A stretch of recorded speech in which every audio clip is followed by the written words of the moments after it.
Common sense written by Ben Carlson audio ऑडियो बुक की कहानी।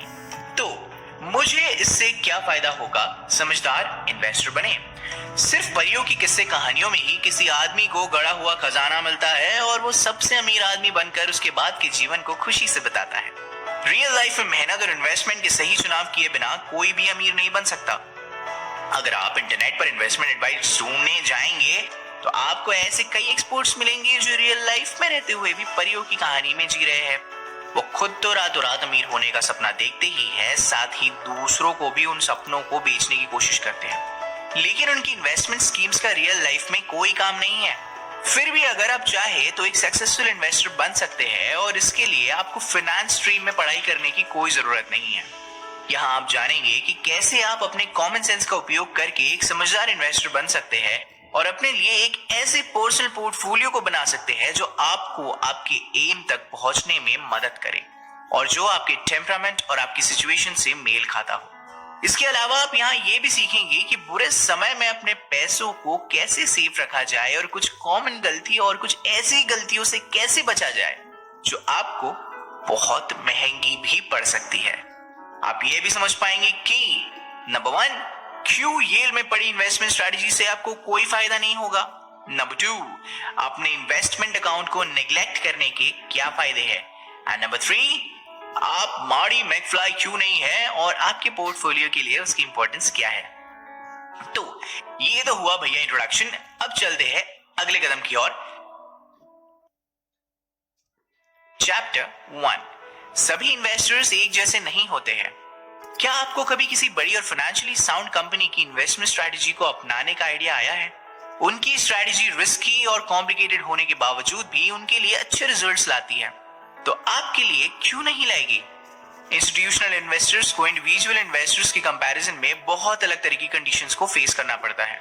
सबसे पहले, इंस्टीट्यूशनल इन्वेस्टर्स को स्टॉक ट्रेडिंग की फीस बहुत कम लगती है क्योंकि उनकी ट्रेडिंग वॉल्यूम्स एक इंडिविजुअल इन्वेस्टर के कंपैरिजन में बहुत ज्यादा होते हैं। इस वजह से वो स्टॉक ब्रोकिंग कंपनी से बार्गेनिंग करके ट्रेडिंग फीस अपनी कम करवा लेते हैं। सिंपल। दूसरा, इंस्टीट्यूशनल इन्वेस्टर्स अपने पोर्टफोलियो को डेली बेसिस पर मैनेज करने के लिए फुल टाइम प्रोफेशनल्स को अपने यहाँ काम पर रखते हैं, जिनको एक इंडिविजुअल इन्वेस्टर कभी अफोर्ड नहीं कर सकते। सारे इंस्टीट्यूशनल इन्वेस्टर्स को भी एक जैसी डील नहीं मिलती है क्योंकि जिसके पास इन्वेस्ट करने के लिए जितना अवेलेबल फंड होगा वो उतना ही इन्वेस्ट कर पाएंगे और इसलिए वो सभी एक जैसे नहीं हो सकते हैं। येल यूनिवर्सिटी का एग्जांपल लेते हैं। येल के एंडोमेंट फंड को हर साल लाखों डॉलर ग्रांट्स और डोनेशंस के रूप में मिलते हैं। इस पूरे फंड को येल के chief investment officer David Swensen manage करते हैं। 1990 के दशक से अभी तक स्वेंसन ने पोर्टफोलियो को बहुत ही अच्छी तरीके से मैनेज किया है और पोर्टफोलियो को हर साल लगभग 14% का गेन हुआ है। स्वेंसन की पोर्टफोलियो को मैनेज करने के लिए स्टाइल को पूरी दुनिया में एडमायर किया जाता है और उसको एक नाम भी दे दिया है, येल मॉडल। ज्यादातर इंस्टीट्यूशनल इन्वेस्टर्स के पास इन्वेस्ट करने के लिए इतना फंड नहीं होता है, इसलिए सिर्फ येल की तरह बड़े अमाउंट को इन्वेस्ट कर पाने वाले इंस्टीट्यूशंस ही ऐसे अट्रैक्टिव फंड्स में इन्वेस्ट कर सकते हैं जिनकी मैनेजमेंट फीस कम होती है।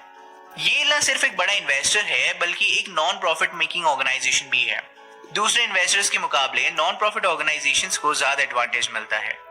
एक यूनिवर्सिटी होने के कारण येल को इस बात की कोई जल्दी नहीं थी कि उनके इन्वेस्टमेंट्स उन्हें कब रीपे करते हैं, इसलिए येल वहां इन्वेस्ट करता है जहां से उसे मैक्सिमम रिटर्न मिले, फिर चाहे वो इन्वेस्टमेंट लॉन्ग टर्म ही क्यों ना हो। क्योंकि येल एक नॉन प्रॉफिट मेकिंग ऑर्गेनाइजेशन है, इसलिए उसे अपनी इन्वेस्टमेंट के रिटर्न्स पर टैक्स एग्जेम्पशन भी मिलता है, जबकि प्राइवेट इन्वेस्टर्स को अपने रिटर्न्स पर सिग्निफिकेंट टैक्स पे करना पड़ता है। आसान शब्दों में अगर कहा जाए तो इंस्टीट्यूशनल इन्वेस्टर्स की स्ट्रेटजी एक इंडिविजुअल इन्वेस्टर के किसी काम की नहीं होती है, इसलिए उन्हें खुद ही अपना रास्ता निकालना होगा। इससे पहले कि आप इन्वेस्ट करें, हम कुछ कॉमन मिस्टेक्स को स्टडी करते हैं जिससे कि उस तरह की मिस्टेक्स करने से आप बच सके।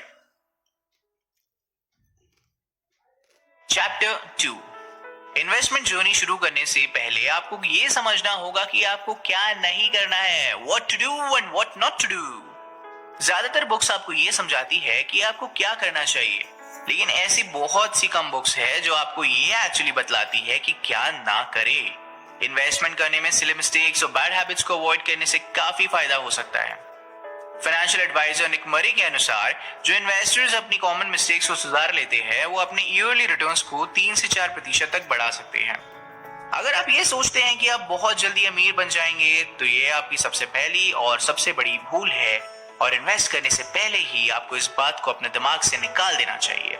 आज हम जल्द से जल्द अमीर बनने का रास्ता ढूंढते रहते हैं, लेकिन सच तो ये है कि ऐसा कोई रास्ता होता ही नहीं। अगर कोई इंसान आपसे ये कहता है कि उसके पास इंस्टेंट सक्सेस पाने का सीक्रेट है, तो या तो वो खुद को दे रहा है या आपको। इसलिए ऐसे लोगों पर ध्यान मत दीजिए और उनसे दूर ही रहिए, वन हैंड डिस्टेंस बनाकर। ओवर कॉन्फिडेंस दूसरी कॉमन मिस्टेक है और मेरे हिसाब से एक बहुत बड़ी बीमारी। मार्केट्स को प्रेडिक्ट करना बहुत ही डिफिकल्ट होता है क्योंकि वह काउंटलेस चेंजिंग वेरिएबल्स पर चलता है और वो वेरिएबल्स इंसान के कंट्रोल में नहीं होते। वो कॉन्फिडेंट इन्वेस्टर्स इस बात को भूल जाते हैं और अपने प्रेडिक्शंस को ऐसा बताते हैं जैसे उन्हें भविष्य के बारे में सब पता है। उदाहरण के तौर पर वो अपना पैसा ऐसे स्टॉक्स में इन्वेस्ट करते हैं जिन स्टॉक्स का परफॉर्मेंस पिछले कुछ महीनों में अच्छा रहा है और फिर एक बड़े अमाउंट का लॉस कर बैठते हैं। और फाइनली हमें भेड़ चाल यानी फॉलोइंग दी हर्ड से बचना चाहिए। हमें ऐसा लगता है कि जो काम सभी कर रहे हैं उसे हमें भी करना चाहिए क्योंकि इतने लोग गलत कैसे हो सकते हैं, ये सोचकर हम खुद को सेफ फील करवाते हैं, खुद को खुद ही आश्वासन देते हैं। लेकिन ऐसा भी हो सकता है कि वो सारे लोग गलत रास्ते पर हो और उस गलत रास्ते पे आप भी उनका साथ दे रहे हैं। Stand apart from the crowd. 2005 के आसपास हमने ये देखा है कि जब रियल एस्टेट के भावों में काफी उछाल आया था, लोगों ने अपनी कैपेसिटी से ज्यादा की प्रॉपर्टी खरीदी। क्यों? क्योंकि दूसरे लोग भी यही कर रहे थे। और आखिर में हुआ क्या? भावों में उछाल बंद हो गया और कई लोगों की जिंदगी तबाह हो गई। इसलिए अपने इन्वेस्टिंग करियर में लोगों की बातों को सुने, लेकिन खुद का दिमाग भी लगाए। ऐसे ही भेड़चाल में शामिल मत हो जाइए। सिर्फ ये समझ लेना है कि क्या नहीं करना है काफी नहीं है। सफलता पाने के लिए एक इन्वेस्टर में कुछ विशेषताएं भी होनी चाहिए जो आप आगे जानेंगे।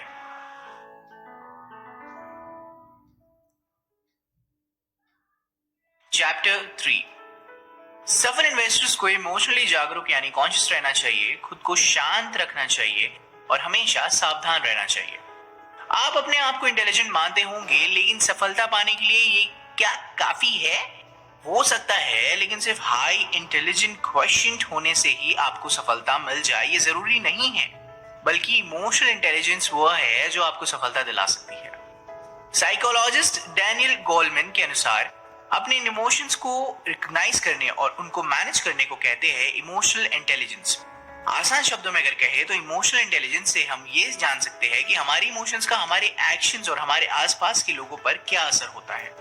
लेकिन इसका इन्वेस्टमेंट करने से क्या रिलेशन है? ओके, रिलेशन है। किसी दिन इन्वेस्टर अगर एक्साइटमेंट और एडवेंचरस फील करता है और वह केयरफुल नहीं है तो उसकी बहुत ही हार्मफुल डिसीजन लेने की पॉसिबिलिटी काफी बढ़ जाती है। इसलिए इस बात को समझ पाना कि कब आपके इमोशंस आपके रैशनल जजमेंट पर हावी हो जाए आपको कई मुसीबतों से बचा सकता है। सफल इन्वेस्टर्स के पास किसी भी सिचुएशन में काम और कंपोज रहने की एबिलिटी होती है, फिर चाहे वो कितनी भी फाइनेंशियल ट्रबल में हो। उनकी ये विशेषता है जो उन्हें दूसरों से अलग और सफल बनाती है। तो सवाल ये उठता है कि कैसे? इसके जवाब के लिए समय में पीछे चलते हैं और एक उदाहरण से समझते हैं। 1990 के सुपर बोल गेम में सैन फ्रांसिस्को 49ers की सिचुएशन कुछ ठीक नहीं थी। समय उनके हाथों से निकलता जा रहा था और वो अपनी अपोनेंट टीम से 3 पॉइंट्स पीछे थे। इसके बावजूद क्वार्टरबैक जो मोंटाना ने खुद को शांत रखा, अपने टीममेट्स को भी जीतने का भरोसा दिलाया और एक परफेक्ट टचडाउन करके अपनी टीम को जिताया। बुरे समय में भी खुद को शांत रख पाने की उनकी एबिलिटी की वजह से ही वे 4th सुपर बोल गेम जीत पाए। मार्केट क्रैश होने या इकोनॉमिक क्राइसिस की सिचुएशन में इन्वेस्टर्स को घबराना नहीं चाहिए, बल्कि मोंटाना की बुक से सीख लेते हुए खुद को शांत करना चाहिए। ऐसी पैनिक सिचुएशन में पैनिक होकर अपने इन्वेस्टमेंट्स को बेच नहीं देना चाहिए, बल्कि शांत मन से सिचुएशन को एनालाइज करके एक सस्टेनेबल स्ट्रैटेजी बनानी चाहिए। सबसे अंत में, समझदार इन्वेस्टर्स हमेशा केयरफुल रहते हैं, मतलब कि वे इस बात को समझते हैं कि उन्हें कितनी जानकारी है और कितनी नहीं। अगर उन्हें मार्केट की सिचुएशन और इन्वेस्टमेंट स्कीम की जानकारी नहीं है तो वे उससे दूर ही रहते हैं। उदाहरण के तौर पर, अगर आप चाइनीज स्टॉक मार्केट में इन्वेस्ट करना चाहते हैं तो सबसे पहले आपको अपने आप से ये सवाल पूछना होगा कि क्या आप इस मार्केट को समझते हैं? अगर नहीं समझते हैं तो इससे दूर रहिए, क्योंकि आप इस मार्केट की तेजी मंदी को नहीं समझ पाएंगे और अपना नुकसान करवा बैठेंगे। अगर आपके पास ये सभी विशेषताएं हैं और आप इन्वेस्टर बनने के लिए डिटरमाइंड है, दृढ़ निश्चय कर लिया है, तो आपको उसके रिस्क को जान और समझकर अपनी इन्वेस्टमेंट जर्नी शुरू करनी चाहिए। चैप्टर 4, जितनी ज्यादा रिस्क होंगी उतना ही ज्यादा रिवॉर्ड भी होगा। जितना लंबा रिस्क उतना बड़ा गोल का, उतना बड़ा दाम का, उतना बड़ा पहचान का, उतना बड़ा इनाम। इन्वेस्टर्स अपने इन्वेस्टमेंट करियर में रिस्क शब्द का उपयोग हमेशा करते रहते हैं, लेकिन अलग अलग लोगों के लिए इसका अर्थ अलग अलग होता है। कुछ लोगों के लिए रिस्क का मतलब पैसों का नुकसान करने से होता है, वही कुछ लोगों के लिए इसको मार्केट वॉलेटिलिटी से जोड़कर देखते हैं। सोच कुछ भी हो, लेकिन अलग से रिस्क के साथ रिवॉर्ड हमेशा जुड़ा होता है। ये एक ऐसा अटैचमेंट है जो आपकी इन्वेस्टमेंट चॉइसेस को शेप देता है।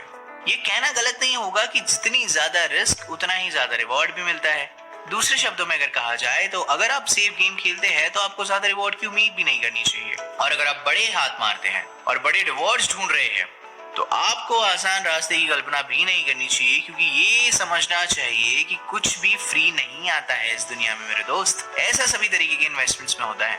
इन्फ्लेशन को ध्यान में रखकर 1928 से 2013 तक स्टॉक्स, बॉन्ड्स और कैश ने ईयरली रिटर्न्स कुछ इस तरह दिए हैं।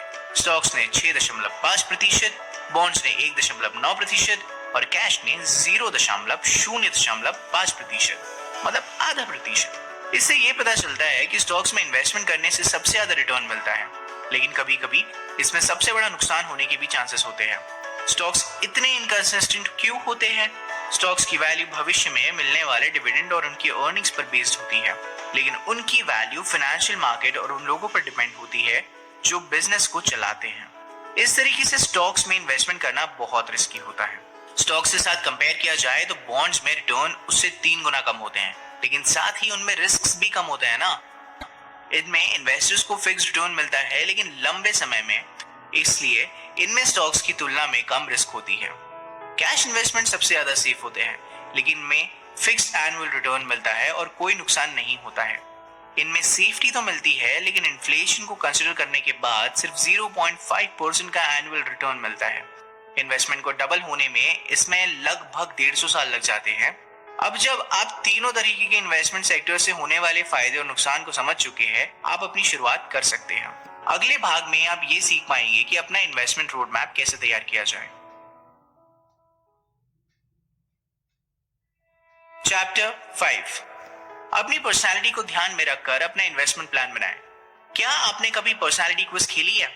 उसमें बहुत मजा आता है और आप अपने बारे में ये सारी की सारी चीजें जान पाएंगे कि आपकी पर्सनालिटी कैसी है, और आप उसको एक नाम भी दे पाएंगे। और जब आप इन्वेस्ट करना शुरू करेंगे तब आपको इससे बहुत मदद मिलेगी। क्या आप एक ट्रेंड फॉलोअर है, एक शॉर्ट टर्म ट्रेडर है, या फिर एक डाइवर्सिफाइड इन्वेस्टर? इस तरीके के सवालों की एक लंबी लिस्ट है जो आपको ये जानने में मदद करेगी आपकी पर्सनालिटी कैसी है। इन सवालों के जवाब ढूंढ कर ही आप अपनी कोर इन्वेस्टमेंट वैल्यू का पता लगा पाएंगे और ये भी जान पाएंगे कि क्या कोई सर्टेन स्टाइल आपकी पर्सनालिटी और सिचुएशन को सूट करती है। क्या आप रिस्क लेने वाले इन्वेस्टर है, या क्या आप अपने इन्वेस्टमेंट्स को सालों तक होल्ड करना चाहते हैं? अपनी पर्सनालिटी को जानने और समझने के बाद आप अपना इन्वेस्टमेंट प्लान कर सकते हैं। पर्सनालिटी टेस्ट के इस स्टेप को कभी बेकार मत समझिए। जब भी आप जोश में आकर कोई इंपल्सिव कदम उठाने जाए, तब सिर्फ एक बार अपने इन्वेस्टमेंट प्लान के बारे में सोचें, जिससे आप गलत डिसीजन लेने से बच जाएंगे। इन्वेस्टमेंट प्लान में आपको ये जानने से मदद मिलती है कि आपको अपने पोर्टफोलियो में किन किन स्टॉक्स और बॉन्ड्स को इंक्लूड करना चाहिए। अपने लॉन्ग टर्म गोल को अचीव करने के लिए हर दिन क्या एक्शंस लेनी चाहिए और कौन से स्टॉक्स कब खरीदने और बेचने चाहिए। इन्वेस्टमेंट प्लान आपकी गलतियां करने की संभावना को लगभग खत्म कर देता है। ये बिल्कुल ऐसा ही है जैसे अलाबामा क्रिम्सन टाइड के कोच निक सबान ने कभी अपनी टीम को 4 चैंपियनशिप जीतने के लिए इनकरेज किया था। बार बार ऑफेंसिव और डिफेंसिव गेम खेलने के प्लान को बनाने के बजाय उन्होंने सिर्फ एक ही प्लान बनाया और उनकी टीम ने उस प्लान को रिगुलरली एंड रिलीजियसली फॉलो किया। और आपके पास अपनी खुद की इन्वेस्टमेंट स्ट्रेटेजी होगी तो आपको सेल्फ अपॉइंटेड इन्वेस्टमेंट गुरुज की सलाह पर चलने की नो जरूरत एट ऑल। आप सिर्फ अपने बनाए हुए प्लान पर चलिए और समय आने पर उनसे लाभ उठाइए। दोबारा तिब्बारा, यार 12 मतलब मेरा मतलब है बार बार, ठीक है? चैप्टर 6, अपने भविष्य के लिए आप एक डिवर्स पोर्टफोलियो बनाएं और उनको फॉलो करते रहें। क्या आपने back to the future 2 film देखी है? यार मैंने तो देखी है। इस फिल्म में मार्टी मैकफ्लाई भविष्य से स्पोर्ट्स स्टैटिस्टिक्स के रिकॉर्ड्स लाने के लिए भविष्य में जाते हैं और वहां से लाए हुए स्टैटिस्टिक्स की मदद से वो बैटिंग करना चाहते थे। मार्टी मैकफ्लाई की तरह हमें नहीं पता कि भविष्य में क्या छुपा हुआ है, लेकिन अपने इन्वेस्टमेंट्स को डिवर्सिफाई करके हम अलग अलग स्टॉक्स में इन्वेस्ट करके हम अपने भविष्य को सेफर बना सकते हैं। अपनी इन्वेस्टमेंट्स को डिफरेंट एसेट क्लासेस में डिवर्सिफाई करके हम खुद को वर्स्ट पीरियड के लिए तैयार कर सकते हैं। अगर किसी एक क्लास ऑफ एसेट में हमें नुकसान भी हो जाए तो दूसरी एसेट क्लासेस की प्रॉफिट की मदद से हम अपने लॉस को कम कर सकते हैं। हो सकता है कि आपके डिवर्सिफाइड पोर्टफोलियो के कारण आप उस पोर्टफोलियो को नहीं पा सके जो आपकी किसी एक एसेट के अच्छा परफॉर्म करने से आपको हो सकता है, लेकिन खुद को किसी बड़े नुकसान से बचाने के लिए इस सैक्रिफाइस को एक्सेप्ट किया जा सकता है। जब तक आपके पास कोई बहुत बड़ा कारण ना हो तब तक अपनी एलोकेटेड एसेट्स को रीएलोकेट कभी ना करें। अपनी सोच समझकर बनाए हुए पोर्टफोलियो को बदलने से आपको नुकसान ही होता है। फिडेलिटी इन्वेस्टमेंट्स के किए हुए एक सर्वे से पता चलता है कि टॉप परफॉर्मिंग पोर्टफोलियोज वो होते हैं जिनके ओनर्स इन्वेस्टमेंट करके उन्हें भूल गए हैं, या यूं कह लो कि जिन पोर्टफोलियोज में उनके ओनर्स कई सालों तक कोई बदलाव नहीं करते, वो ही टॉप परफॉर्मिंग पोर्टफोलियोज होते हैं। हो सकता है कि आपने पोर्टफोलियो की वजह से आपकी ट्रेडिंग कॉस्ट बढ़ जाए या आपकी टैक्स लायबिलिटी बढ़ जाए और आप पर साइकोलॉजिकल बर्डन बढ़ जाए। फिर भी आपको अपना पोर्टफोलियो तब तक नहीं बदलना चाहिए जब तक कि आपके पास उसको बदलने के लिए कोई सब्सटैंशियल रीजन ना हो। आपका डर, ये आपकी एक्साइटमेंट आपके पोर्टफोलियो को बदलने का कारण नहीं होना चाहिए। मार्केट का तो स्वभाव ही होता है फ्लक्चुएट करना, इसलिए मार्केट फ्लक्चुएशंस कभी भी आपके पोर्टफोलियो को बदलने का कारण नहीं होना चाहिए। फाइनल समरी, इन्वेस्टमेंट करने के डिसीजन के समय आपको अपनी फाइनेंशियल सिचुएशन, पर्सनालिटी और इमोशनल स्टेट के बारे में सारी जानकारी होनी चाहिए। एक सक्सेसफुल इन्वेस्टर बनने की जर्नी में कॉमन सेंस के साथ साथ एक आसान, कंसिस्टेंट स्ट्रैटेजी और थॉटफुल अप्रोच आपके लिए एक गाइड का काम करेगी। अपने इन्वेस्टमेंट प्लान को लिख कर रखिए। This is an actionable advice. सिर्फ अपनी मेमोरी पर ही रिलाय मत कीजिए, बल्कि अपने इन्वेस्टमेंट पोर्टफोलियो को लिख लीजिए, चाहे वो कितना भी बड़ा क्यों ना हो। ऐसा इसलिए है क्योंकि किसी भी चीज को पेपर पर लिखने के लिए आपको बहुत सिस्टमैटिक होना पड़ता है। इस तरह से आप अपने पोर्टफोलियो को भी सिस्टमैटिक तरीके से लिख पाएंगे। ये एक सक्सेसफुल इन्वेस्टर बनने का एक मूल मंत्र है। तो इसी के साथ a wealth of common sense written by Ben Carlsen